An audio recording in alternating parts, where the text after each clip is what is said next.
John Boyd probando suerte en New York.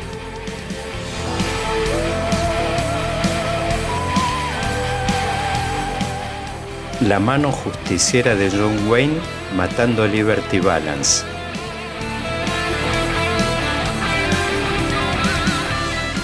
Clint Eastwood, Eli Wallach y Lee Van Cleef sacándose los ojos por un baúl de oro. El duelo inolvidable entre Henry Fonda y Charles Bronson. O simplemente el pantalón que usa a diario todo el mundo. Vaquero, un podcast de política. Cada vez resulta más probable un escenario de alternancia política en nuestro país. Para analizarlo, conversaremos en esta nueva entrega de La Hora del Federalismo y Vaquero, un podcast de política, con Ignacio Lavaki, analista político y profesor tanto de la UCA como de UCEMA. 2023 presenta un panorama político inédito donde por primera vez el peronismo llega en muy malas condiciones a la búsqueda de su reelección. Por otro lado, la oposición necesita resolver su proceso de competencia interna en un contexto de desgaste de la política en general. Por último, ¿qué chances tiene el espacio libertario de consagrar presidente por primera vez a alguien proveniente del exterior del sistema político tradicional como Javier Milei? Ignacio Nacho Lavaki, muy bienvenido a este espacio compartido entre La Hora del Federalismo y Vaquero, un podcast de política. Bueno, te leemos habitualmente en tu carácter de analista político, sos profesor de la UCA y de UCEMA, columnas en Clarín, en Perfil, también en una revista que no salió hace mucho tiempo, pero muy seguida, muy de culto, que es la revista Seúl, que yo también la sigo muy atentamente. Bueno, ya te digo, tenés una mirada diferente sobre muchos temas, y bueno, así que la verdad que fue muy, muy atractivo la idea de tenerte acá conversando un rato, a ver cómo estás viendo este año político que comienza, que no sé, a ver, me gustaría ver cómo lo estás viendo en términos genéricos. ¿Es una situación inédita de la Argentina, de las fuerzas políticas, o estás viendo más de lo mismo? Bueno, Nacho, bienvenido y larguemos nomás. Bueno, no, muchas gracias por la invitación, encantado de estar. Así que, bueno, respondiendo a tu pregunta, yo creo que hay algunas cosas inéditas, ¿no? Que el peronismo llegue a esta altura del año electoral, sin un candidato claro, sin una figura clara, yo creo que no registra tanto precedente, ¿no? Sobre todo porque, digo, en el 2019 estaba la duda si Cristina competía o no, etcétera, etcétera. Pero en este caso basta con mirar cualquier encuesta de opinión pública para ver que,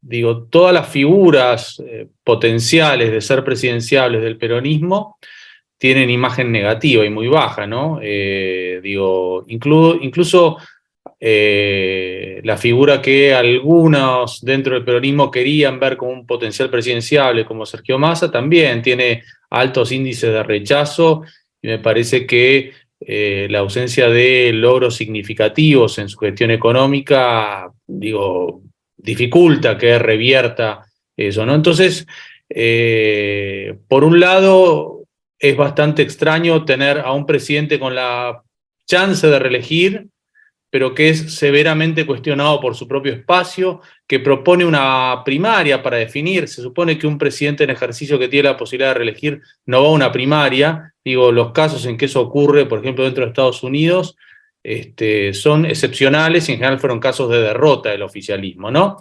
Entonces yo diría que eso es bastante inédito. Después hay cosas que creo que no son novedosas, ¿no? Que es el desencanto de parte de la ciudadanía, desencanto que se ha ido profundizando a lo largo de las últimas 3 elecciones, ¿no? Presidenciales.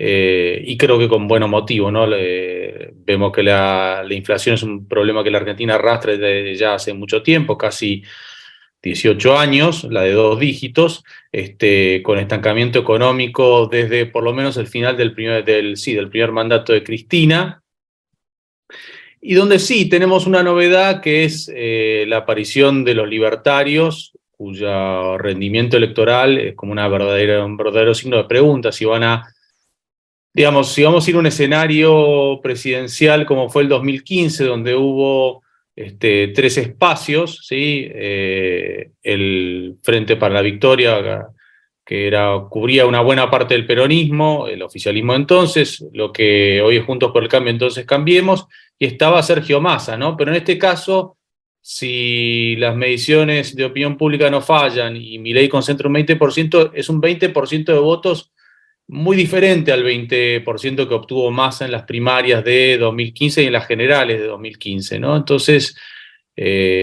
no tendríamos polarización electoral si esto se mantiene así en el tiempo, pero sí creo que mayor polarización ideológica, ¿no?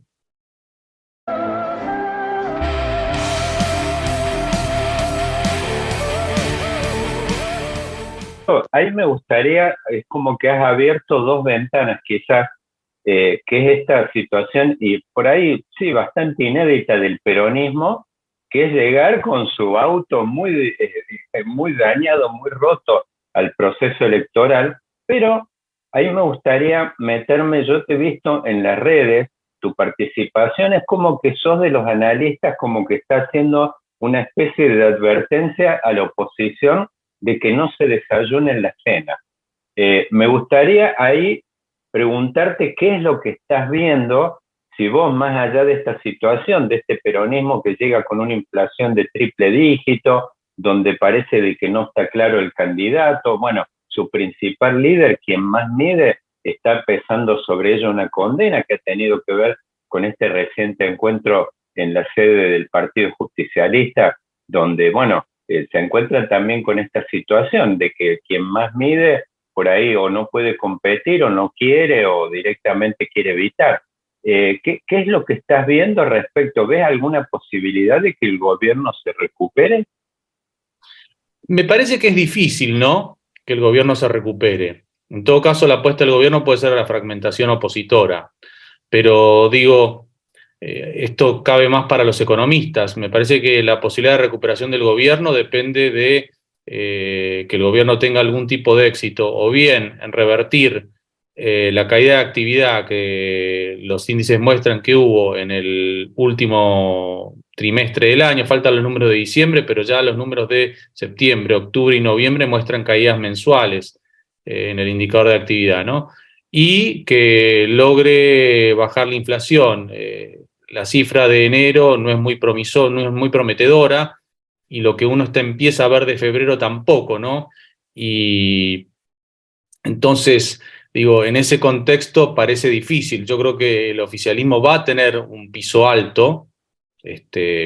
Digo, a ver, para tomar una idea, está bien que fue hace mucho tiempo, ¿no? Pero en el medio de los turbulentos días finales del gobierno Alfonsín, la UCR logró sacar un 37% de los votos. Era otra época, había entidades partidarias más fuertes y todo lo que uno quiere, pero no es menor. Ahora, a mí me parece que es muy difícil ver una recuperación si no hay una recuperación de la economía. Digo, esta semana hubo datos muy contundentes, ¿no? Los datos de UNICEF sobre la cantidad de población infantil que vive en situación de pobreza, las estimaciones privadas que estamos viendo de lo que sería la pobreza para fines del año pasado, el número de inflación, y a la vez un gobierno que parece que está un poco desconectado de la realidad, ¿no? Yo cuando lo escuchaba a la vocera presidencial esta semana, o cuando lo escuchaba al secretario de producción de Mendiguren a dos voces, tirando cifras al voleo, en un caso la vocera diciendo que la crisis es una instalación de los medios, o el presidente cuando dice que hay que hacer fila en los restaurantes. es evidencia anecdótica todo eso. Y lo del secretario de producción me parece que es lo que muchas veces se dice cherry picking, ¿no? O sea, es como buscas el dato, pero digo, las cifras de pobreza están ahí, la inflación está ahí, me parece que eso es innegable, y también están los datos de, qué sé yo, mediciones regulares de opinión pública, como el índice de confianza del gobierno de Itela, que muestra un estancamiento y niveles muy bajos, yo diría que desde la renuncia de Guzmán en adelante, ¿no? Entonces, yo lo veo bastante complicado a eso. Ahora, yendo a lo que vos mencionabas de la oposición, este contexto de deterioro económico que estamos viviendo no es que solamente se le achaca al oficialismo. Juntos por el Cambio basta con ver mediciones de opinión pública y ve que hay como una caída generalizada en la imagen de todas las figuras principales del oficialismo y de la oposición. Tal vez la figura de la oposición caen desde un lugar más alto y algunas hasta conservan algún diferencial de imagen positiva, dependiendo de la medición. Pero es muy peligroso cuando hay una suerte de distorsión cognitiva, ¿no? De divorcio entre la percepción que tiene la política de la situación y la percepción que tiene la población, ¿no? Entonces, muchas veces da la sensación de que la política está dialogando consigo misma, ¿no? Entonces, uno puede pensar las discusiones internas en Juntos por el Cambio o las discusiones internas en el Frente de Todos, la discusión sobre candidaturas, y me parece que eso tiene poco que ver con la conversación de la calle, ¿no?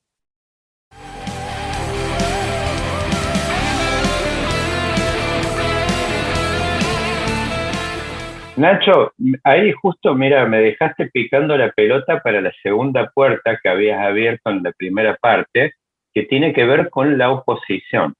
Si uno tiene que comparar el proceso de 2015, la verdad a esta altura es como que la oposición tenía un candidato natural. Uno inclusive se terminó eso reflejando en la interna. Fueron en una interna entre tres figuras, Macri, Carrió y Sanz, y los porcentajes a favor de Macri eran escandalosos. Y dentro del campamento amarillo pro no había ningún tipo de discusión respecto al liderazgo de Macri. En todo caso, había una duda que me parece que la despejó el radicalismo en aquel encuentro de Gualeguaychú, que ellos decían, o vamos con Macri o vamos con Massa. Esas eran las dos posibilidades. Había posturas divergentes ahí. Había, por ejemplo, quizás este radicalismo del norte más cercano a Massa, militaban o estaban más proclives a esa postura. Bueno, pero eso se despejó, no había ningún tipo de discusión. Hoy parece que la situación en el campamento opositor está más cuestionada, en el sentido de que está Macri con la posibilidad que él dice, es más, le están pidiendo ahora, definite, él no define. Está Patricia Bullrich haciendo campaña y parece que hay un paso inevitable, que es un paso que no tiene las características de aquella de 2015, sería ya no con la cancha tan inclinada entre Bullrich y Larreta.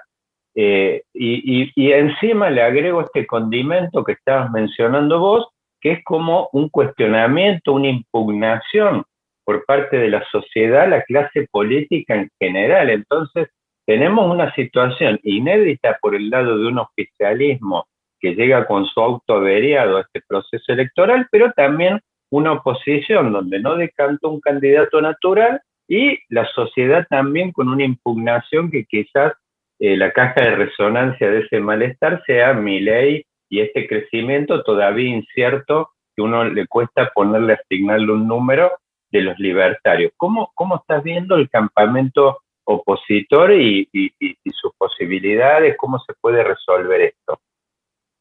Bueno, yo a priori que no haya un candidato natural no me parece en sí algo malo.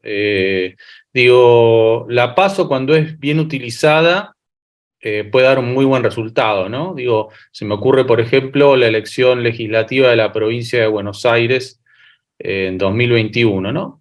Que hubiera competencia interna me parece que potenció a Juntos por el Cambio y que hubiera hecho una peor PASO si iban con una candidatura unificada.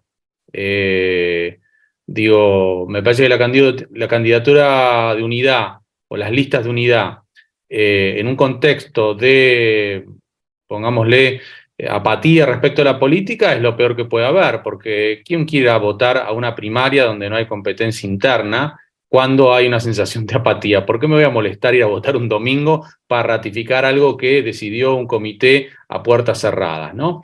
Entonces, en ese sentido, me parece que es mejor que haya una PASO. Digo, por algo, una porción del Frente de Todos estaba desesperado por suspender las PASO el año pasado, ¿no? Que no lo lograron, porque la PASO lo que le va a permitir a Juntos por el Cambio es, se supone, definir la cuestión del liderazgo, ¿no?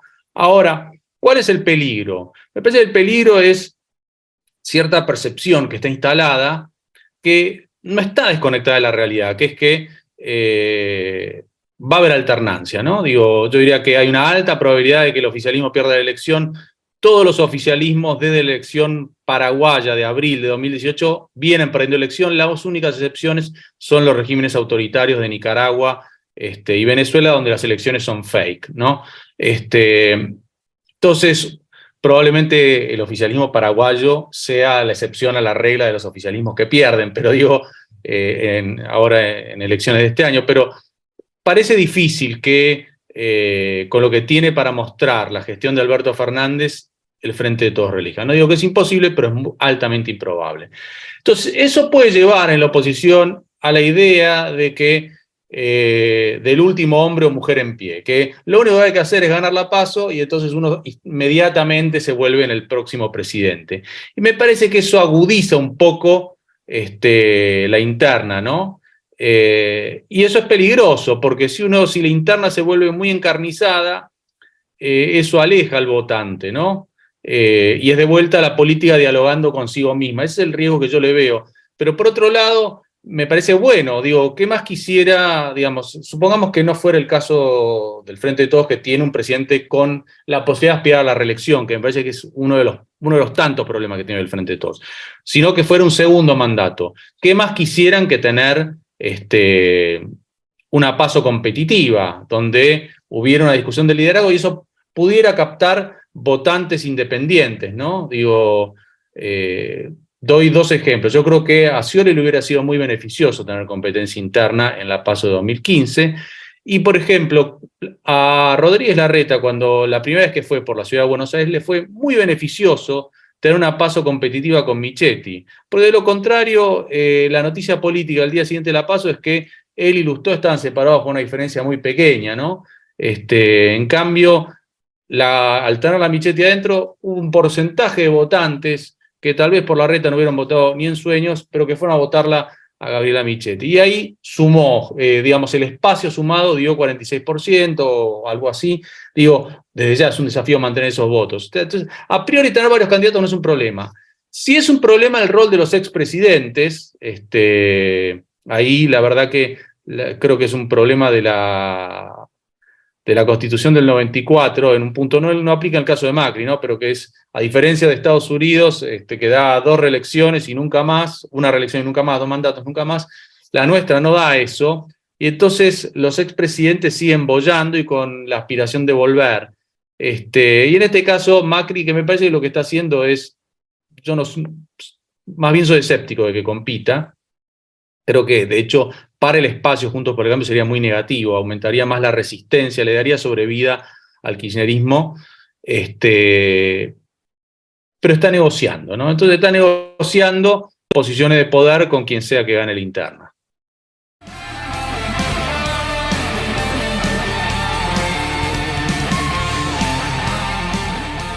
Ahí, Nacho, me gustaría meterme en una palabrita clave que mencionaste, que es alternancia. Da la idea, y yo comparto, me parece que hay una percepción instalada de que estamos en un escenario de alternancia. Por ahí uno puede discutir qué color tendría, quién sería el ganador, cuáles serían las variantes, pero da la idea como que todo el panorama en ese balance, por ahí los encuestadores que representan en los gráficos entre continuidad y cambio, da la idea que la balanza está inclinada nítidamente a favor del cambio. Por supuesto, he hecho la salvedad de que por ahí la oposición evite un clima de triunfalismo, recordando aquel adagio que los cadáveres se cuentan fríos, me gustaría meterme en este tema respecto al programa. ¿Qué te imaginas? Por ejemplo, vos decías el rol de los expresidentes. Macri menciona algo que es lo mismo pero más rápido. Esa sería la orientación del programa. Ahora, yo no sé si eso coincide, quizás sea una visión afín con la de Patricia Bullrich, no lo sé, no tengo claro lo de Patricia Bullrich, pero Larreta sí me parece que define, tiene cosas más. Él habla, bueno, por supuesto, de una coalición del 70%, y respecto, bueno, al contenido me parece que ya está bosquejando algunas ideas. ¿Vos cómo te imaginás que sería el programa de un eventual revival de Juntos por el Cambio? ¿Sería lo mismo, pero más rápido, con algunas menciones respecto a las 70 toneladas de piedra, que una vez ahora son 140, es lo mismo, pero más rápido? ¿O una cosa diferente, quizás Larreta buscando más puentes y construyendo algún tipo de diagonal o de consenso con algunos sectores del peronismo? ¿Qué te imaginás que es lo que viene? Bueno, me parece que está claro que el próximo gobierno va a tener que encarar algo que se llama plan de estabilización, ¿no? Que no hay mucho margen para demorar, tomar el toro por las astas de la inflación, ¿no? Entonces, eso independientemente de quién gane. Ahora, ¿qué es lo que van a hacer? Y esto aplica a cualquiera diría que a cualquiera que suceda Alberto Fernández. Bueno, va a depender mucho de dos cosas. Primero, en qué estado llega la economía. Segundo, cuál es el resultado electoral. No me refiero a la definición de la carrera presidencial, sino más bien a qué balance de fuerzas tiene en el Congreso, ¿sí? Y cuál es el resultado de la primera vuelta. Las dos cosas están ligadas, obviamente, ¿no? Pero digo, ¿cuál es el resultado de la primera vuelta? Marca un poquito el mandato, cuán fuerte es el mandato del presidente para impulsar una cierta agenda, ¿no? Entonces, en el 2015, yo escucho muchas veces que se le critica a Macri dos cosas, ¿no? El gradualismo y no haber sincerado la situación del país. A mí me parecen que son dos críticas bastante tontas, tengo que decirlo. Uno, porque el mandato que tuvo Macri es básicamente la cantidad de gente que lo votó en la primera vuelta. No fue el candidato más votado en la primera vuelta, ¿sí? Y tenía 1/3 de los votos. Dos, para lo que es la percepción del argentino medio, no había una crisis expuesta, ¿no? Que el parámetro de crisis yo creo que tiene el argentino medio, el que es más viejo será la hiperinflación del año 89, y el que es un poquito más joven será el 2001-2002. ¿No? Y los que son ya bastante más jóvenes, bueno, no saben, se lo contarán sus padres o sus abuelos. Pero digo, eso no estaba. O sea, estaba la percepción de que había problemas, pero que no había una crisis. De hecho, digo, el 2015 se terminó con una inflación de 20 y pico, no teníamos INDEC que midiera correctamente en ese momento, y con algo de crecimiento, pero con problemas, claramente, esa percepción está instalada. Y Macri no tenía mayoría en ninguna de las dos cámaras, con lo cual la posibilidad de hacer shock, un partido que no tiene control de la calle, ¿sí? Ninguno de los partidos Juntos por el Cambio tienen esa afinidad, ni con las organizaciones piqueteras, ni con los sindicatos. Los gobiernos peronistas tienen esa ventaja de la capacidad de tener mayor contención de parte de las organizaciones que representan al sector popular.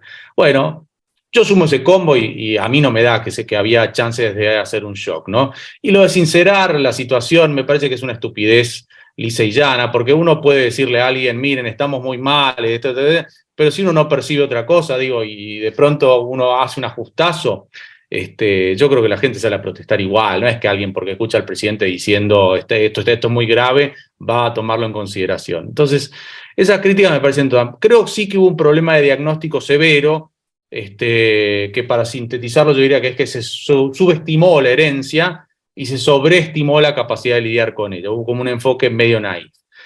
El que venga creo que no tiene esa chance ni de subestimar la herencia, me parece que hay mucha conciencia de eso y que los documentos que sacó la Mesa Nacional de Juntos por el Cambio advierten que la herencia que se viene es bastante pesada. y que no hay nada para sobreestimar de capacidades. Pero insisto, hay que ver cuál es el estado en que la próxima administración recibe la economía, qué nivel de reserva del Banco Central va a tener, cuál es la inflación a fin de año, cuál es la pobreza, cuál es el desempleo, digamos, cuánto crece o decrece la economía argentina este año, cuál es digamos, el superávit o déficit, cuál es el nivel de déficit primario que va a heredar, si es el 1,9 comprometido con el fondo o va a ser una cifra mayor porque en los años electorales en general los gobiernos tienden a gastar más. Entonces va a estar muy condicionado por eso y por la cantidad de diputados y senadores que tenga. Uno a priori pensaría Juntos por el Cambio tiene mucho para crecer, porque, digo, el Frente de Todos renueva algo así como 70 de las 130 bancas en juego y es difícil que haga una elección semejante, ¿no? Como para renovar 70 bancas. Pero así todo, si hay una elección más fragmentada, ese potencial de crecimiento se diluye. Yo no diría que Juntos por el Cambio va a perder bancas, pero que tal vez no va a quedar tan cerca del quórum propio en diputados, senadores es más difícil porque renuevan prácticamente la misma cantidad de bancas. Si sumamos a los aliados del Frente de Todos un poquito más, y uno mira los distritos, y históricamente son distritos que tienden a ser más favorables al Frente de Todos una elección presidencial. Pero va a quedar ahí, ¿no? Entonces, va a estar muy condicionado por eso. Ahora, queda claro que el que viene no va a poder eludir la cuestión de cómo poner en caja la inflación y que va a tener una ventana de oportunidad muy acotada. Muy acotada por dos motivos. Uno, por la gravedad de la situación. Dos, porque si algo vemos en el resto de la región es que las lunas de miel están siendo cada vez más breves, ¿no?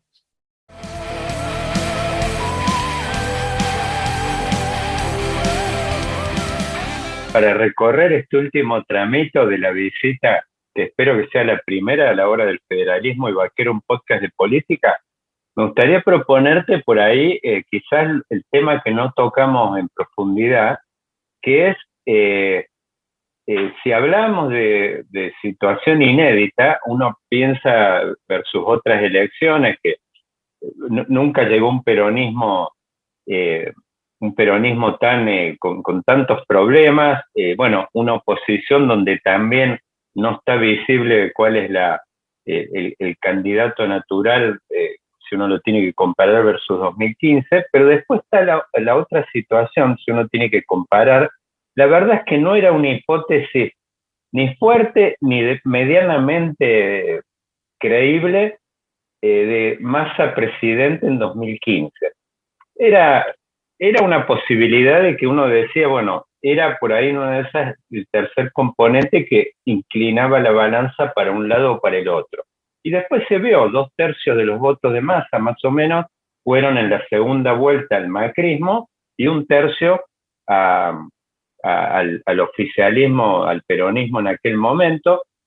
Bueno, quizás lo inverso ocurrió en 2019, en la segunda vuelta, donde por ahí, digamos, hubo también más migración quizás a favor de Alberto Fernández. Después Macri se recuperó en el balotaje, pero a ver, hay una posibilidad hoy que uno le tiene que asignar, no sé, uno podría decir qué probabilidad, pero es Milei presidente. Hoy Milei puede ser presidente. Los números, la aritmética indica que uno no lo puede descartar eso hoy. ¿Cómo te imaginas? Porque, por ejemplo, ponele que él vaya a la elección. Yo me imagino que en el caso de hacer una muy buena elección, con una cosa muy fragmentada en la primera vuelta, ¿no? Que ese sería por ahí su escenario, y que después en la segunda vuelta gane, él entraría con una tropa de legisladores que en el mejor de los casos va a ser muy, muy pequeña, va a contar algo que se está viendo en otras elecciones afuera, que el presidente entra y cuenta con una tropa muy pequeña y tiene que empezar a construir alianzas con digamos, las plantas permanentes del Congreso. ¿Vos te imaginás, compartís esta visión? ¿Hay una probabilidad, te lo imaginás, a Milei calzándose la banda a esta altura de la velada? Yo diría que es una probabilidad baja, pero no descartable, ¿no? No es una probabilidad igual a cero. Digo, tal vez una buena performance electoral en la PASO genera momentum, como dicen los gringos, y eso lleva a que una porción del electorado se vuelque, el deterioro de la situación económica ayuda, el votante desencantado tal vez abreve en Milei, que sea como una suerte de expresión de la bronca ciudadana, y que el discurso anticasta prenda. Digo, el contexto está dado para eso. Ahora, yo diría que es un triunfo en esas condiciones y en el cual Milei no nos sorprende con un giro pragmático en cuanto a sus modos, y yo diría que es la receta perfecta para tener un conflicto institucional en la Argentina, ¿no? No es algo que ya se vio en otros países, ¿no? Un presidente que llegaría probablemente una segunda vuelta sin mayorías legislativas, sin puentes con el resto de las fuerzas políticas, con un discurso, a ver, populista. Digo, yo sé que es probablemente para Milei es una mala palabra que yo diga que lo califique como populista, pero bueno, hay populismo más de derecha, populismo más de izquierda, pero claramente es un caso de liderazgo populista, ¿no? Y es un problema, ¿no? Porque está la tentación de apelar al decreto y a medios plebiscitarios, que por suerte nuestra Constitución le pone bastantes límites, tanto a los decretos de necesidad de urgencia como a la posibilidad de apelar a la consulta popular, en el caso del presidente. Entonces, uno imagina un escenario de bastante conflictividad, ¿no? Yo creo que basta con, no sé, me viene a la cabeza el trabajo ya clásico de Guillermo O'Donnell de la democracia delegativa, que Milei se sienta como el que encarna los valores del pueblo, los intereses del pueblo, y que trate de ignorar tanto a la sociedad civil como al Congreso, y que aproveche el momento de luna de miel para tratar de hacer junto a un grupito reducido de tecnócratas, digo, mucho equipo no tiene, hay que reconocerle, las medidas que él cree que son las necesarias para salir de la crisis, y que eso lleve muy rápidamente a malos resultados económicos, y a un creciente grado de confrontación, ¿no? En otros países, digo, pienso, no sé, Fujimori, eso se resolvió y sabemos que se resolvió muy mal. Esa opción acá no está disponible. Digo, en el caso de Bolsonaro la resolvió negociando con el Centrado. Tal vez Milei, en un giro pragmático nos sorprende a todos, decide negociar con el peronismo, y ampliar su base de sustentación. El peronismo suele ser una fuerza muy solidaria con el que gana habitualmente. Entonces, en ese caso, bueno, si opta por la vía al estilo Collor de Mello, termina mal. Si opta por la vía de ser pragmático y negociar con alguna de las fuerzas tradicionales, yo creo que el peronismo está más abierto a eso. Habrá que ver qué efecto tiene un triunfo de Milei sobre las dos coaliciones, ¿no? Sobre Juntos por el Cambio y sobre el Frente de Todos, y arma algo. Bueno, ahí yo le veo más chances, pero habrá que ver qué grado de pragmatismo exhibe. Yo creo que nuestro sistema electoral a 3 vueltas, con la PASO, la primera vuelta y el balotaje, bueno, pone bastantes así como anticuerpos. Nuestro sistema de votación, donde hay que tener un fiscal en cada mesa, también pone bastantes anticuerpos contra, vamos a ponerle como estos lobos solitarios. Pero bueno, habrá que ver. Por eso yo diría que es poco probable. Ahora, si se ceba mucho descontento ciudadano en los próximos meses, yo no descarto nada. Nacho, para dejarle un bonus a nuestra audiencia, me gustaría hacerte una preguntita extra. ¿Estás viendo algún tapado?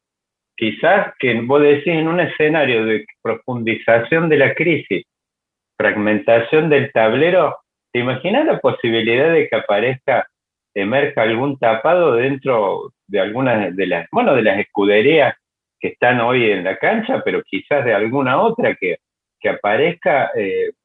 ¿Viste, intuís algo? ¿Te imaginás, ves a alguien que en una de esas, no sé, por ahí alguien emergiendo del país profundo, o de algún margen, no necesariamente del arrabal del país, pero sí del área metropolitana, no sé, quizás algún intendente que se saltee algunos casilleros, ¿ves a alguien? ¿O en la interna de Juntos por el Cambio, ves alguno?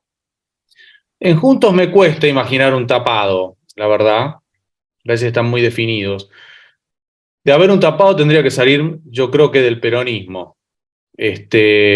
Y no se me ocurre ningún nombre, pero podría ser algún gobernador. Pero no, me cuesta pensar en tapados hoy, porque cualquier figura que viene de la política genera ya de por sí rechazo, y para outsider ya tenemos uno.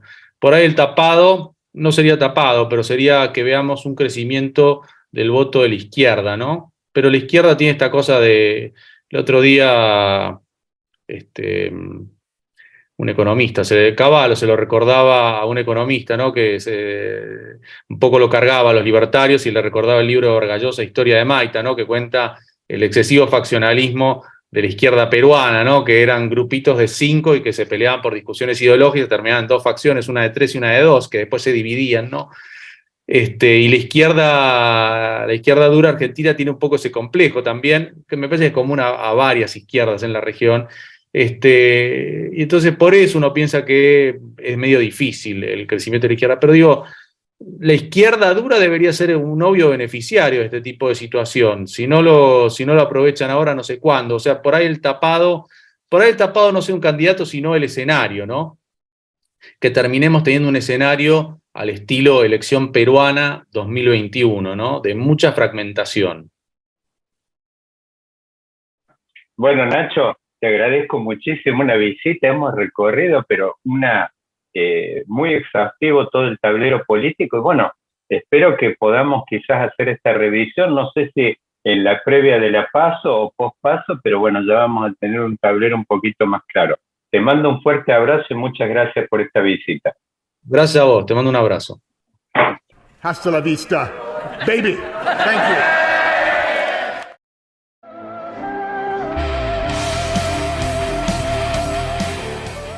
Jon Voight probando suerte en New York.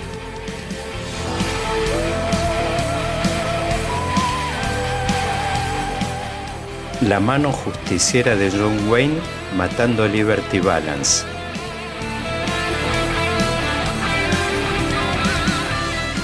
Clint Eastwood, Eli Wallach y Lee Van Cleef sacándose los ojos por un baúl de oro.